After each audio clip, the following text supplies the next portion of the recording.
I always think it's funny when guys are like, well, what would you do for me? And I'm like, what do you mean? What would I do for you? Obviously nothing. Like, what do you mean? What would I do for you? Like, are you the girl? Are you the girl princess? What do you want? What do you want? What can I do for you? Ew. Literally, what can you do for me? That's the reframe. That's how you should be thinking. What can I do for her? For her. Because I don't believe men were worshipped. No, it was the women. The women, if we go back in history, I know we failed that class. God, I don't even know if we showed up. And by we, I mean you. I definitely went. I failed, but I went. And I know that the women were worshipped. The men wanted to marry the women. The men showed up with gifts. They showed up with offerings. They said, I have these things. I can provide. I can do for her. Let me marry her. That's how it used to be. I don't know. We lost the plot somewhere. Somewhere we lost the plot. I'm not sure when that happened, but I don't subscribe to the new plot. I'm back in like 500 BC or wherever the time zone was, where the men showed up with gifts and offerings.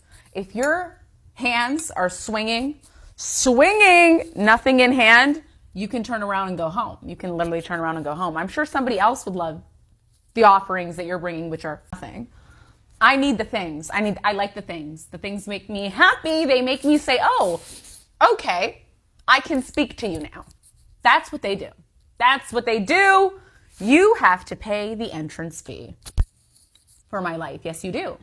Pay the entrance fee, pay a fee, any fee, literally anything. But be bringing something. Because you, just how you are, it's not enough. However, and this is like where we lose the plot so much when I talk about this, because again, women provide in not tangible ways. Okay, we don't provide materialistically. That's not how we contribute to the world, society, and our relationships at whole. We listen, we advise. Some women even pray over their men. Okay, those women are excellent women. I'm only praying over a man that has named a yacht over me and has given me a rock on my finger the size of my eyeball. I'll pray over that man, no problem. God, we're good. We're locked in. He's going to tell me when that guy has arrived and when I can pray over him. Until then, I'm praying over me until you have proved that you are worthy and deserving of that kind of nurturing, okay?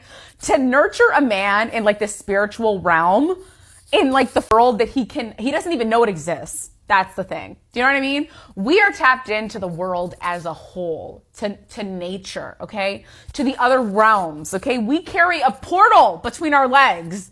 And you think that I am going to give to you spiritually, where you can physically see it in the tangible realm, and you think you're not going to give to me? Okay, you're smoking. Guys, come on now. This is silly. This is silly. Talking about we provide in intangible ways. Yes, but you also provide in very, very tangible ways. A lot of the professional makeup of teachers is women. So most of the teaching profession is women. I should have said it that way before. Most of the nursing profession is women. So you are very much going in people's rooms. Have you taken your medicine today? Here is your medicine. You need a shot. It's time to change your sheets. Do you need to go to the restroom? That sort of thing. And you're doing the same thing for kids.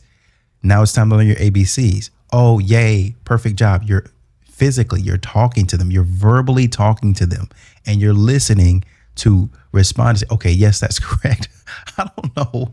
And a man, by the way, a man is doing the same thing for you, protecting and providing for you both physically, spiritually, mentally, right?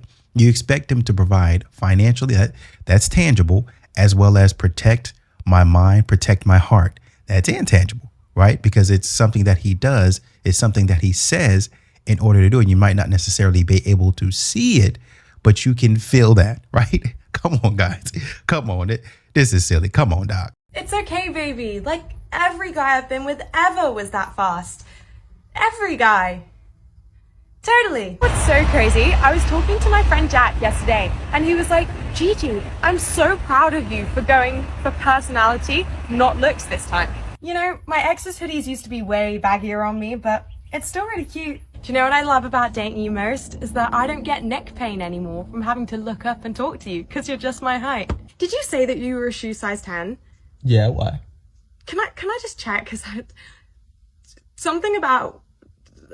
I don't know. I'm doubting now that you're. My feet are proportional. Can I just see? My feet are proportional. See, look, that almost as big as mine. Look. What you don't understand is that 30 seconds don't really matter to a man. I done got mine. You gonna need to get yours. That's the type of girl that you seem like anyway. So you didn't hurt his feelings. So this lady here talks a lot about dating, and it's really short and punchy, and 5x that men give you, 10 ways to have him crawling back to you, which is what this video is. So she's going to tell these women how to make him come crawling back to you during no contact. And then there's a comment or a response to her video that she has to admit, I think, defeat. 3 ways to make a guy come crawling back during no contact. Now, this is a fun one. Now, the most important one is to stay unbothered and stay hot. Even if you are bothered, you're going to show that you're unbothered. Radio silence drives them insane.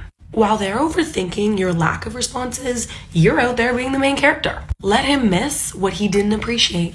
Number 2, now as I mentioned, you're going to stay hot. Now, we are going to glow up, baby, and we're going to post that glow up all over social media. We're going to start with the gym selfies because we're now going to go back into the gym. We're going to start with the meal preps and we're going to post that on our story. We're then going to go in with the rooftop patio pics that we're now going to every weekend. And if you want to get real toxic, throw one of those mystery hands in a story. And last but not least, now that we're looking good, we're looking great, we've glown up, we are posting about it. We're going to casually live our best lives in places that he does attend to. He casually likes a certain bar or a certain coffee shop. Oh my goodness. Well, I was just by it with my friends, so we decided to get a coffee there too. And it's crazy because I have a full face of makeup on right now and I look freaking unbelievable. And I bump into you and that's a coincidence. And oh my gosh, you see me looking amazing. So yeah, just have fun with this one. Now Paige is asking her, okay, I see that, I understand that, but the man doesn't have social media. How am I going to get this man to come crawling back to me? Here's her response. I am so sorry, Paige, but I'm going to have to break the news to you that will be the one that got away. Because a man with no social media is a good man. Okay? It's a good man, Savannah. But we need to move on. Right now, you're going to have to go through the process of finding someone else. Wherever you found that man, wherever you found this guy, you need to go back there. Share it with all of us because all of us need to know. And this is it right here. After all of the punchy lines and fantastic and fabulous sayings, we get down to the root of the matter. And that's you lurking around town pitifully, hoping that you bump into this man because you fumbled. You did the wrong thing. And now you're begging and pleading with him. How do I make him come back? I need to find him. I need his validation. He ain't coming back. You can't find him. Leave him alone and move on. You try. Woman logic is that although I don't want to date him, I want him to want to date me. Like, even if I don't like him that much, I want him to be like downright, absolutely, tremendously down bad. Honestly, it's sick work. It's sick work, but it's true. You'll be chasing a woman the whole time, she ignoring your existence. But the second you pull back, they start to notice you. But here's the rookie move that a lot of people make. They think that because you pulled back and they started coming after you, oh, she's interested in me now. No. She's interested in the fact that you pulled back. She's interested in the idea of you how do I explain this? She's only interested in the idea that you don't want her anymore. So now she has to make you want her again so that she can re-regulate herself, her emotions, right? I'll give you an example. One of my homegirls was telling me how there was this dude that really liked her. She did not care about bro at all. Didn't care about bro at all. She would keep him as a friend, right? But one day, one of her homegirls came over and was in the dude that was also, that was just her friend, was there. And her homegirl was feeling the dude that she didn't even want. She was ignoring, right? But when she noticed that her homegirl wanted him, she started like throwing herself all over dude. Because she didn't want bro, but she didn't want nobody else to want him either. Isn't that crazy? How selfish, how greedy can you be? But when she noticed that another woman wanted him, she had to set her territory. She had to make sure that, oh, no, we ain't doing that, right? So when bro thought, oh, okay, now she likes me. As soon as he started showing her attention again, She was like, "No, I don't want you, bro." Like, she dismissed him again. The only time she was interested in bro is when he wasn't interested in her anymore, or he gave off the idea he wasn't interested anymore. It's really sick. Why does everyone have to be so outdoorsy? I'm single, I'm dating, I live in Utah, and it's a very outdoorsy kind of state. Got the mountains, so snowboarding and skiing. There's mountain biking, there's hiking, there's kayaking. There's just so many like fun outdoorsy things you can do here. Your girl does not ski or snowboard. I don't mountain bike, but I swear every other man's dating profile says that they're looking for a ski buddy, a snowboarding buddy, a mountain biking buddy. I don't want to do that. Now listen, I'm outdoorsy in a different way. I like summer sports. Like, I like to go kayaking and paddleboarding, things like that. But skiing and snowboarding, I literally finally put on my dating app profiles, like I don't ski. I think all these men that are looking for adventure buddies, they all just need to be friends. Like, they all need to like hang out and meet each other, like form a little group, and like they can all do that. Then they can just take us on nice little dates. I'm from Texas, I don't ski. I need all the men to step to the front for a second. Women, go over there. So when we all grow up and come to the realization that either she's confident as heck and has full autonomy of her body and can do whatever the fuck she wants with her, or she's compensating, has a lack of love in her life, and is using what she has to feel emotional connection. Either way, if she's a bit of a hoe, it's okay.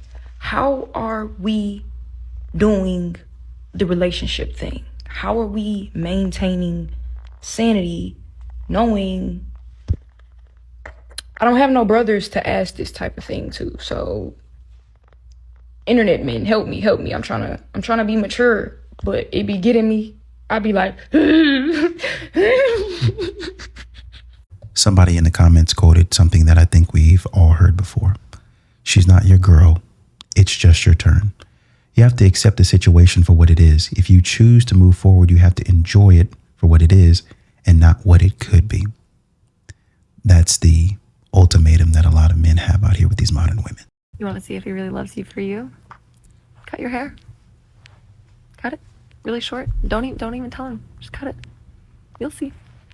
I'm not even sure what kind of test this is, but I do know that it's a stupid one. I can identify that correctly. What are you doing? This is idiotic. I don't know what man needs to hear this or who the you need to send it to, but the moment that you allow a woman to recognize and understand that she can treat you like a doormat is the moment that you screw yourself over every single time. Let me explain. It doesn't matter if you're in the talking stages of a relationship, if you're married, if you're dating someone, the moment that you allow that woman to throw a tantrum, disrespect you, yell at you, scream in your face, break your property, be absolutely toxic and diabolical, and you take her back or continuously put up with it, and she recognizes that she can do whatever she wants, whenever she wants, and she controls the entire situation, is the moment that you screw yourself over. This also includes any woman that tries to gaslight you by telling you that she's just posting provocative photos for other men online because it makes her feel good or she worked really hard for her body. She is disrespecting you. Every single time she tells you that he's just a friend or it's just a coworker or it's not like that, she is full of shit. If she's constantly disrespecting your boundaries about a man that makes you uncomfortable and you're not insecure for that, stop letting her treat you like a doormat. The moment that a woman recognizes that you will put up with anything is the moment that she is going to put you through everything. Let me say that again. As soon as a woman realizes that she can get away with anything, she will put you through everything. And this includes, if you decide to marry this woman, what she will do in the divorce stages of your relationship or to the kids, or using your kids as a pawn. She shows you every step of the way the type of person that she is, and that does not change over time. The behaviors usually just get worse. So in situations where you think that you're being nonchalant and you're not arguing or you're trying to avoid a conflict, all you're doing is teaching her that you are a doormat who doesn't defend himself, doesn't stick up for himself, doesn't have a voice for himself, and she gets to control you for however long that you allow it. And yes, you are allowing it. And at the end of the day, The only person you end up screwing over is yourself because you're allowing and tolerating this kind of toxicity constantly in your relationships, and you need to cut this shit. Bye. So apparently in this next clip, her man, husband, I think it was just her man or boyfriend, they're fighting over the internet, over TikTok, and she's accusing him of something. So let's hear what she has to say. So not only do you sit here and you copy literally every single post that I make, but you're gonna study word for word every single thing that I said in my recent video. Mind you, the video wasn't even about you. You wanna make everything I make and post as a content creator about you so bad. Maybe if you spent that time studying me being a father, you know, more than one day a week, I wouldn't have it say about you. Or are you just mad that I'm not gonna go anywhere with you for New Year's? And when I told you no, you sent me the most disgusting text messages ever. Like that. And also, since no one else is going to tell you, I'll tell you. I didn't want you doing that because you were bad at it. I really think you're just mad because it's the day that I'm leaving to go on a trip. You know, I do that like twice a year. You do that every other weekend. Like, you are genuinely so weird. It's been 7 months. You're the one who tries to bribe me with money, bags, trips, cars. You're manipulative as fuck. So apparently this is the video that she's referenced. So I don't get jealous of looks or what a guy has. But what I get jealous of is when a guy leaves a girl after the first time they get disrespected. Or like the first red flag they get, you know? Like, that's what I'm jealous of. I mean, bro, be so real. Like, there's actually real girls out here that do get treated like shit, and you're treated like shit is I didn't buy you enough Louis bags in a week. And people are gonna be like, oh, it's about quality time. Even when I would come home after long days of work, busting my up, I would come home and she would either be immediately on her phone or she'd want to go to the casino and just gamble all the money. So I guess they going back and forth with their little music videos. You know how you put music in the background and try to subtweet or subpost or take a subliminal shot. Here's a couple other. I'm on some dumb shit. By the way, what he say? He can tell I ain't missing no meals. Come through and from in my automobile. Let him eat it with his grills. Keep telling me to.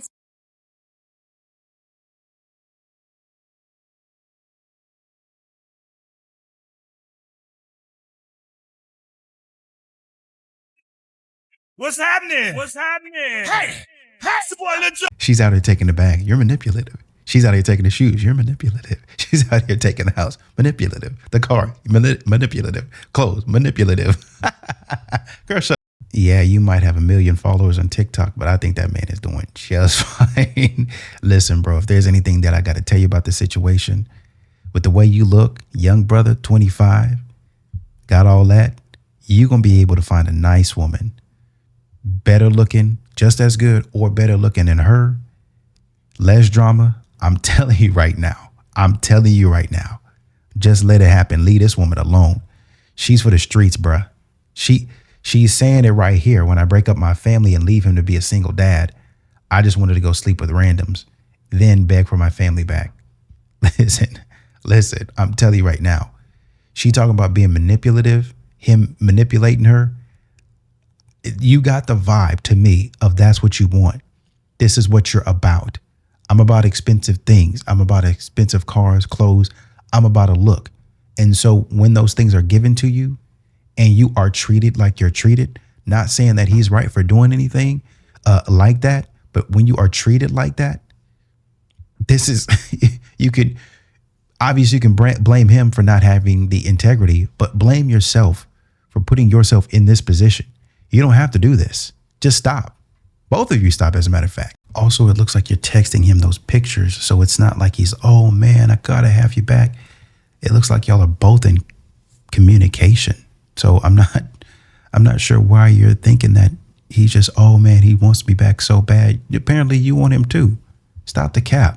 Can men and women ever truly be equal and live in a society where there's not even double standards? Because I don't think so. I'm making this video because I watched a couple of his videos. I would stitch him, but I can't. And it's not specifically about him. It's about like his type of contact. He stitches a lot of women who talk about how they're anti-50-50 when it comes to relationships. A lot to unpack in this video, so let's just go point by point here because it is quite a long video.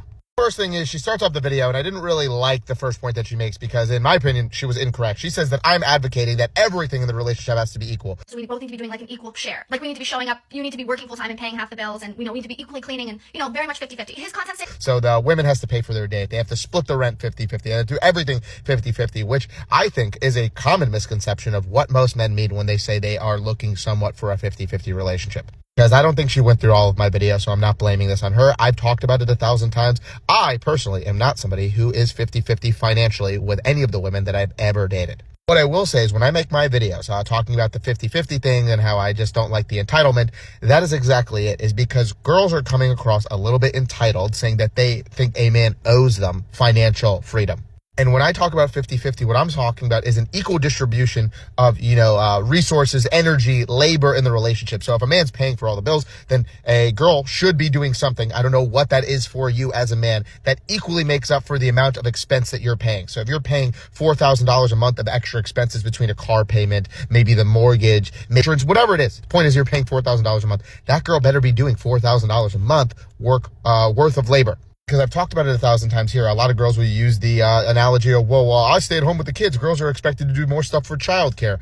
The reality is, if a guy did nothing, like if my dad was not involved in my life at all as a child, meaning like he didn't help me with my diaper or, help pick me up from school, he would be looked at as a bad father, even though technically that is a woman's role, in your opinion. So the point is the dad or male in the relationship is still expected to do at least like 20% of the child care. So I do think in some scenarios, a woman should be expected to at least give a small contribution towards the mortgage or house that she is going to be living in. Starts to go on a small little tangent here where she goes on a little bit of a rant talking about how men and women, they're biologically different people. Men have testosterone, women have estrogen, and more likely to be sexual predators than women. And that is why, like, if a girl said, hey, I can't change my baby right now, and a girl raised her hand and said, oh, I could do it for you, then it would be okay. But if a guy did it, everybody would be like, no, I'm good. Crimes compared to women. Men tend to make up the majority of like child predators. And before you forget, I'm not saying that men are violent or men are child predators. Women. It's not inherently wrong that obviously there's biological differences between men and women, but here's the difference, is that certain things do not require a biological difference. So when women are equally able to work an amount of hours as a man, they make an equal amount of money to a man. They're actually more higher in terms of education than most men. That's just most women. In those scenarios, no, I don't think your biological differences of testosterone and estrogen have anything to do with this. He also names as an example, there's some things in relationships, that are obviously just different. That is why, if I came into a restaurant and I have, lipstick on, that's not that bad. But then, if a guy did that, everyone would look at him weird. It would be weird if my male date showed up with lipstick on and a dress. People would be looking at him because in society, there's a double standard there. I can wear the lipstick and dress and no one bats an eye, but it'd be weird if a man did that. That is because, again, listen, I'm not somebody who's wearing lipstick, shockingly, even though I go get spray tans. But my whole point here is a lot of things that, we just put in a box of, oh, this is what a man and woman are supposed to do. They're just like norms that we constructed as a civilization. Because what was it only 50 years ago? If I was wearing earrings right now, which I used to, then everyone would be like, oh, women wear earrings. But then all of a sudden now it's perfectly normal if you see a guy wearing earrings. So yes, right now, maybe it would be a little bit weird if a guy came in wearing makeup, but who knows? Maybe in 100 years, if a guy was wearing makeup, nobody would have said anything. Who knows? But that's not the point here. While some things with men and women have changed, what hasn't changed is the average income to the inflation ratio in the last 30, 40 years. The average income for the average household in the United States has stayed around the same as it did within the last 20 years. While we all know everything has gotten very expensive. So me personally, I think if you truthfully love your husband and you really care about him, I do think it's a little bit unempathetic, call me crazy, to sit there and expect him to be providing for not only himself, which most Americans can't even do right now, but you, who is an able-bodied working woman, and then your metaphorical child if you choose to have a child. Because while I can agree there's obviously roles of men and women, we're biologically different, there's pros and cons to a lot of these things that you talk about. A lot of these women who want this provider man, that provider man a lot of the times is going to have full control of you. And this is how I hear all these stories of girls 20 years into the marriage where they want to leave, they're in abusive relationships, they can't leave because their husband makes all the money, they don't even know how to pay their mortgage. So if that's your thing, just understand it could go south very quickly. To the girl in the video, I think we probably agree on more than we disagree on, to be honest with you. About is I am somebody who technically on paper would be classified as the masculine guy. I have protected and served in the military. I make above 6 figures. I am somebody who fights for a living. I said in my video, I've never ever made a girl financially go 50-50 in anything. But my whole point here, I personally think if a guy, let's say metaphorically $100,000 and then the girl makes $30,000, I think, let's say he contributes, majority of the rent, 90% of the rent. But I do think she should contribute to the place that she lives in, the car that she drives. Call me crazy, I know. Then otherwise, I think he shouldn't have to do anything with the kids. He should never have to change a diaper. Should never have to pick them up from school. But the truth is, if he didn't do those things, he'd be looked at as a bad father. My whole point here is if you want to get rid of the patriarchy, if you want that to change, you gotta have to take away some of the benefits too. And some of the benefits that you get is that financially you are not expected to provide as much as a man, okay? And there's a lot more pressure on a guy to have to do those things. Most Americans can't even move out of their parents' house. So I do think sometimes it looks a little selfish when you see your husband working 65 hours a week and you're like, I could get a job and I could work, 15 hours a week and that would save him, an extra 15 hours that he wouldn't have to work. And you're choosing to be like, well, no, that's the role of a man and woman. He's just a masculine man. You want that traditional type of relationship, that's fine. But understand, it's still going to be technically 50-50 because I would expect and hope that this guy who's giving you and paying all your bills, he's still going to expect something in return. So yes, I don't literally mean 50-50 like you go on a date and the guy's like going to make you pay half. I do think that's a little crazy that don't make a girl pay half on the first date. And that's just my opinion. But hey, what do you think? Yeah, there was somebody in the comments that said, I've seen videos of both couples working, but the woman saves all her money.